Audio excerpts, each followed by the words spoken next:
కొంచెం విప్పిన వెలిగి మళ్ళీ తొలకరి జల్లుల మేఘం మళ్ళీ అలజడి హృదయం మాడిన కూచిపోడి రంగుల దిద్దిన బొమ్మకు మళ్ళీ కవితలు వద్దిన పుస్తకమల్లే సంతోషంలో ముద్దుగా ఈ అమ్మాడి ఆరారు ఋతువుల అందం ఒకటిగా కలిపి వింతలు ఏడు పక్కకు జరిపే కొత్తగా పుంతలు తొక్కెను ఈ అరవిందం అమ్మమ్మో తాండవమాడే కృష్ణుడి నుండి వేణువ గానం తీయక పండి రాధకు ప్రాణం ముప్పొంగే ఆనందం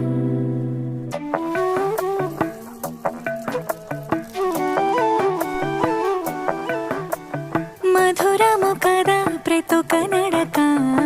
నీతో కలిసేలా తరగని కథ మనదే కనుక మనసు మురిసినిలా ఉసురేమో